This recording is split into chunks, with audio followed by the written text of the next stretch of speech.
So you had established yourself quite well with your own agency, Right. And that was approximately 1952 to 1955. Is that Right. correct?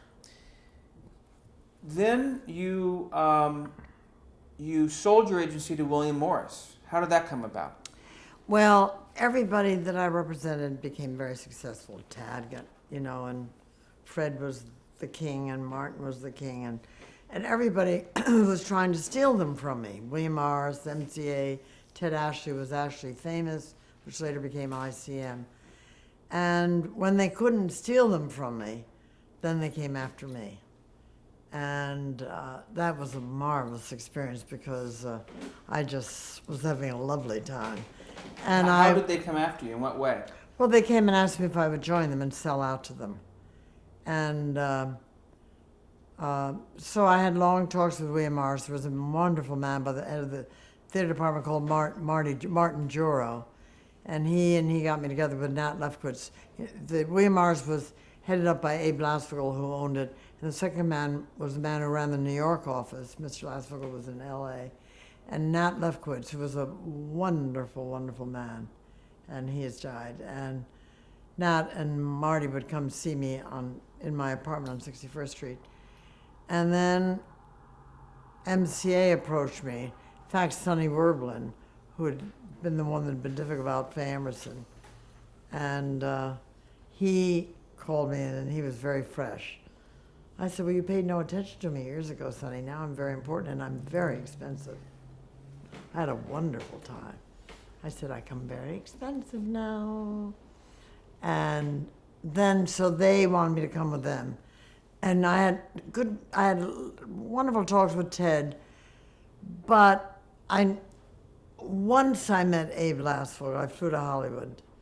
And one of my most beloved friends who I'd had a romance with was one of the heads, big tycoons of Wall Street.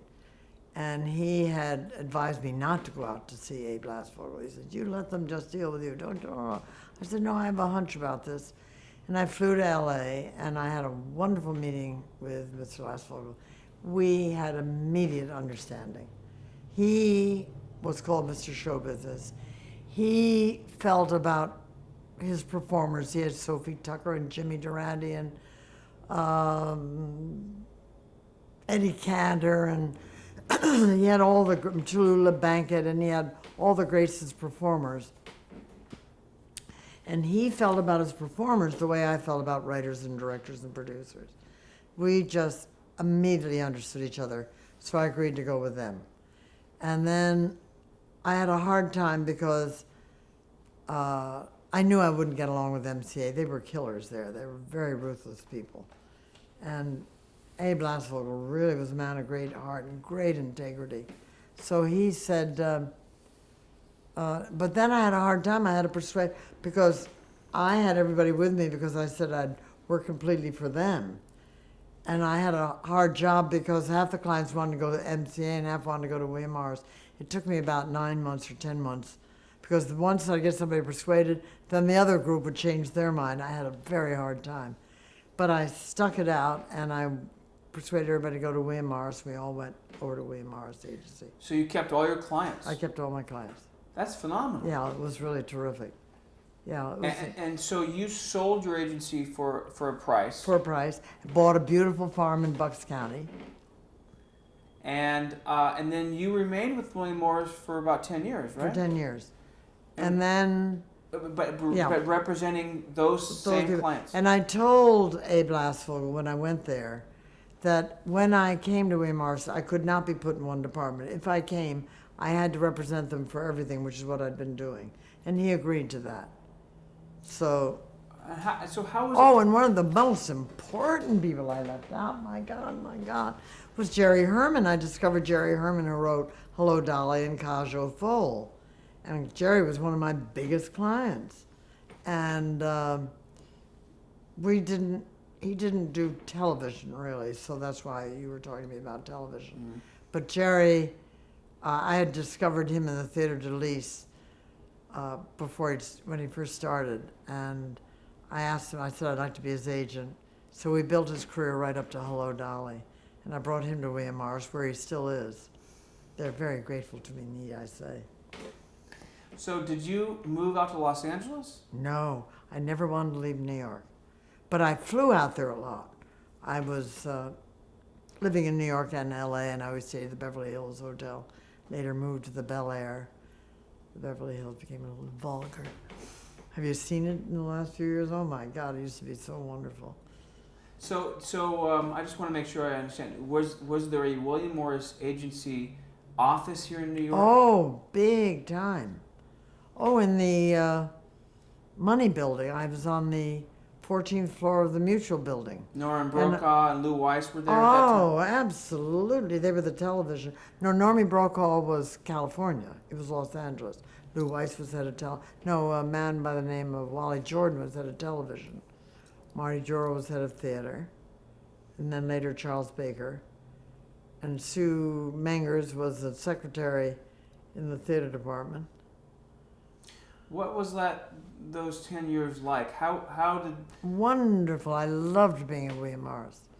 My office was on the corner of the Mutual Building looking all the way down Broadway, two side windows looking over the Hudson River with all the ocean-going ships. And Mr. Lastvogel's office was on the other corner. And I had a big professional relationship with him. I cannot tell you how strong I felt about that man. And they continued to give you full authority? Total. Did you also enlist new clients? Oh, yes. Like whom? What kind of clients? They were usually writers and directors, and I can't think now. I can't think.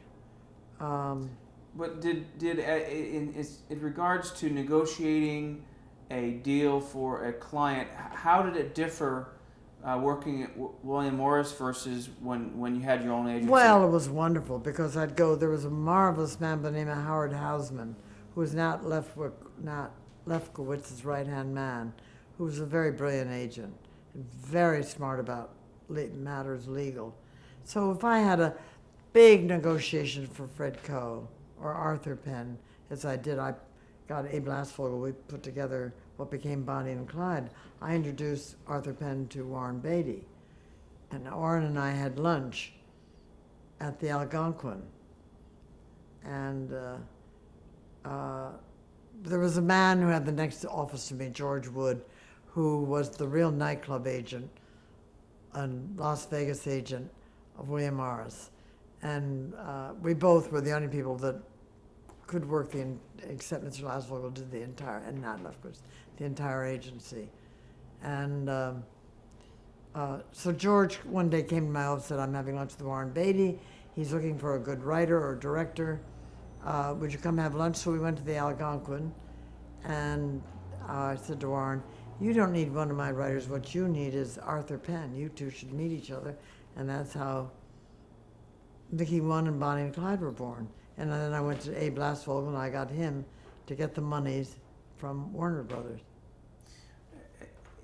In something like that, and so many times, were there moments afterwards where you just had this incredible sense of glee, of follow your bliss? I mean, that felt so right. It was to you? a very exhilarating work to be in, because when you'd work hard to get a play produced, and then I was all involved with theater and with Fred and Arthur on Two for the Seesaw and The Miracle Worker. And then, so I'd go on the road with all those plays with Fred and Arthur. I became very involved with theater and films too, and Martin by that time was doing films. And Arthur and Fred stayed pretty much theater and television. Theater and television. So it was exhilarating. I mean, you'd work for a long time. I mean, to get Warren together with Arthur and then to persuade Mr. Lastfogel, Arthur said, I'm not doing anything unless I have complete creative control, and I want $1 million and nobody can say a thing. And I went in to Mr. Lastfogel and he said, he must be out of his mind. How can you ask for such a thing? I said, that's the way it's got to be. He said, all right, I'll try to get it. And he got it from Warner's. And then Fred Coe became very obstreperous. Fred was very difficult. I was the only one that could handle Fred. He had a wild temper. He was famed for it. And How could you handle them? well, he liked me a lot and he trusted me. And he wasn't suspicious of me. He'd be suspicious of David or. But and then he became very resentful that the big agencies made their big money by packaging television shows and taking 10% off the top of the entire show. Fred Coe resented that beyond belief. He didn't mind paying 10% of his commission of his salary, but he didn't. So Abe Lasvogel heard this and was very upset because that was the foundation of where their big money came from. And one of the ways I learned to admire this man so much, I was sitting with him in his office. We had a big friendship too, Mr. Lasvogel and I. And in fact, I was one of 4 Gentiles in the entire agency. And they'd never had anybody to go into Vassar and who came from, my sort of Episcopalian family and all that kind of thing. And he thought it was a riot. And he would, when I'd be in LA, he would take me to meetings with Jack Warner and Spiros Skouras. And he'd say, come on, jump in the car, Priscilla, let's go. Come to a big meeting with me. And I'd go and he'd introduce me to, somebody like Warner or all these. And he'd say, this is Priscilla, fairest of our land. Which was so funny, really very funny. Oh God, what a remarkable man he was. He'd never gone to high school, and he ended up owning William Morris. He was a king. He was a king. And then, so when Fred Coe became obstreperous, I went in one day and he said, well, Priscilla, we may have to let him go. I looked at him with such astonishment. I said, Mr. Lasvogel, and he looked forward with a little smile, and he said to me, which I've never forgotten, he said, it has to be fun to go forward, Priscilla. I've often quoted him on that. That's great. He wasn't going to let Fred Coe undermine. If he lost him, the whole agency. And Fred was a very valuable client. Because you had Fred, you had all these writers and directors. And Let's talk briefly about your the networks. What executives did you primarily deal with? I dealt a lot with Pat Weaver. And who became the president of NBC. Right. And Hubble Robinson, the head of CBS, he and I had a big relationship. And that was how I was able to, in fact, I had, which I suppose I shouldn't tell the story, William Paley and General Sarnoff had an understanding that they would never raid each other's networks. The only time they ever somebody did it behind the scenes was when Jack Benny left NBC, I guess, for CBS. That was the only time it happened. And the only other time it happened was when Hubble Robinson and I talked to him about Fred Coe because they weren't doing good things with Fred at NBC. So I said to Hubble, you could have this remarkable man. And Hubble said, well, he'll have to leave NBC. And I said, no, I'm not going to persuade him to get out of his contract at NBC until I'm sure he has a contract at CBS. So Hubble and I had an understanding, which I was very proud of because it was the second time historically it happened. Wow. And then at that moment, I became, in '59, I met Isamu Noguchi, who became such a big part of my life for the rest of until he died 30 years ago, and Giancarlo Menotti, the great composer, who had done Amal the Night Visitor on NBC. And he had just started the Spoleto Festival in Italy. And I went there by accident. I won't waste time on that, but I went there by accident. I had been living with a painter and spending a great deal of time in Europe, and we had separated, and I had gone to Rome by myself, and I had many friends in Rome, and I went, as a result of a friend at Spoleto, I went up there and met Menotti, and was entranced with him, and he was such an enormously gifted man. He's one of the great composers of opera, and the festival was so exciting. So, to make a long, complicated story short, I began to represent the festival for television, and then I began to represent Menotti, and then I brought, as a director for films and television, and I brought him to the William Morris Agency. And that was one of the most wonderful meetings of my life, when Giancarlo Menotti and Abe Lasvogel met each other, because they were two kings. And Mr. Lasvogel didn't know that much about opera, And Menotti loved show business, but they had such a marvelous time meeting each other. So as you went along here in the mid '60s, did you start to leave? Start to wean away from television? And well, I was more involved with theater and films then. Right. And then I became less involved. I think I became less interested in being an agent. And I became very involved with the festival in Italy. I was really very interested in that. So I went every year and fell in love with the idea of a music and drama festival. We had theater and, it was basically opera, theater, dance. Balanchine came over with City Ballet, and Jerome Robbins was a part of it, and it was very exciting. It still is. And it really sounds like you, just like you said earlier, you moved your life in a direction that was something new, something interesting, exactly, and challenging. Right. I was ready for a change. And you continue to do that today. I mean, you continue to represent artists and. Well, I don't represent them, but I became very involved with Isamu Noguchi, and in fact fell in love with him. And I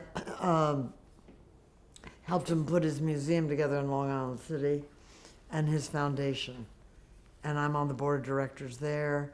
And then I had many friends I became very close with. I became very involved with the abstract world. I became close friends with Willem de Kooning, and all the various abstract artists. And then became involved with a school of painting and sculpture in the south of France, where I'm on the board there. So my life became much more involved with painting, sculpture, and architecture. I was ready for a big change in my life. What was the most rewarding aspect of being an agent? Well, I think the joy of participating in that creative process, and helping a creative person really achieve what they wanted. It was very hard for them to put over their own scripts or get a directing job. It was very important to have an agent. It's like a painter, sculptor needs an art dealer. Do you think that there will always be a need for an agent? Absolutely. Absolutely. Creative people need somebody to represent them and speak for them and fight for them and protect them. They need protection. Do you agree with the so-called term of the golden age of television? Absolutely. I was just going to say to you, I cannot tell you how exciting that period was of the 50s and the 60s. It was just unbelievable. Everybody was young and alive and excited, and all these talented people, and everybody, because it was of the moment. I mean, just the vitality of it all. It all seems so boring to me now, these sitcoms, and it all seems so, not monotonous, but just so boring compared to the excitement of live television. The 50s was unbelievable. And everybody had such respect for each other. We all had such a good time together. We all went out together and we laughed all night long after a show, and we drank and we stayed up all night, and we just had, kept, and then I bought this beautiful farm, and weekends there, all the writers and directors were down there, and many plays and films were born there. And it was a thrilling time. Thank you so much. Thank you. Spending the time.